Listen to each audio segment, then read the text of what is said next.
The first option is the organization has a good culture. If organizational culture is good, if the values are good, if the leadership practices these values, thumbs up. Hi, Hari. Thank you for coming on to the show. Hello, Adrian. Good to see you.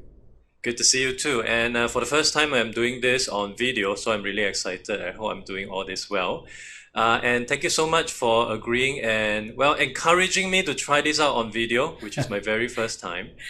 So I hope all goes well. It And will. we actually connected through a webinar which I've delivered for Wanted on employee experience, and that's where we got to know each other. And I'm quite fascinated to also learn more about what you are doing. So maybe for a start, for folks who are not familiar, maybe you could give us a rundown of your history, where you come from, what you're doing, and what are the exciting stuff that you're doing with your company right now. Wow, that's a long question, but I'll try to keep it as crisp as possible. So, Adrian, let me go from now backwards. That may be easier. So, right now, I'm very honored and thankful to you for having this podcast. It's a great way to reach some of the messaging that I have for the world, and especially for my clients through this media. So, thank you for that. I actually started getting deeply involved in developing people over the last, I would say, 10 years. Before that, I used to be developing people more from a very operational perspective. I used to lead the Asia Pacific, cartridge business for a large MNC.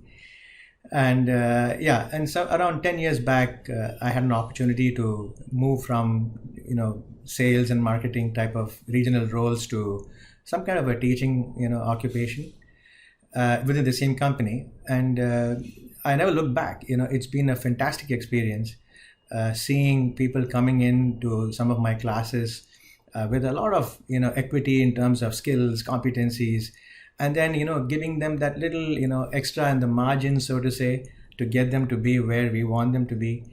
And then they go out and then they get their successes and come back and tell us what they are.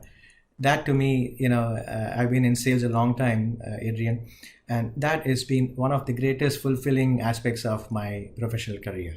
So that got me hooked. And after that, there was a time in 2014 when I authored a book, which is at some point, maybe we can touch on it. But that was based on a life experience I had in 2010.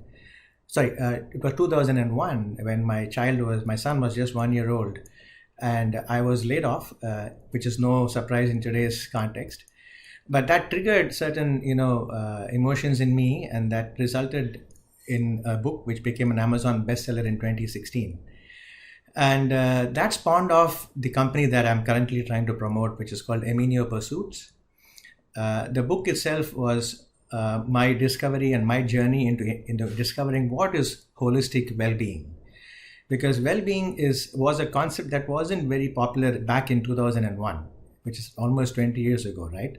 So it was not very well, documented, very well spoken about. My little bit of, providential, if you say, heritage. I come from a family who are fairly conservative. At the same time, I've been blessed with being able to practice a lot of self-care and well-being from a very delicate age. I was being initiated as a monk back when I was 14 years old. And that kind of laid the foundations, I guess, for me to be able to come up with this book. The book itself was pretty much, it was more written, I would say, for me. It was a reflection or a meditation on what I went through. And I have documented interviews with some amazing people here in Singapore and other countries who I really think are role models, for us to know what really well-being can be. And I'm talking about people who have been through unimaginable adversities. And how did they come out of it, become so popular in the media that they were documented. So I came up with this thing called 6 Dimensions, Adrian. And right now, I'm so delighted in a way, because I'm also saddened that, the pandemic has caused distress to a lot of people. But in a way, I feel very blessed and grateful that the work I did, started 20 years back is becoming extremely relevant today. You're looking at things like people suffering from mental health because of working from home and what have you. Time for my business is now. and I'm just so grateful for it. So Eminio Pursuits is where I am today. I'm a biomedical engineer by education, and I've also practiced, being a biomedical engineer for 14 years of my career. And then, of course, my career took me to telecom and printing and consulting and all those kind of things.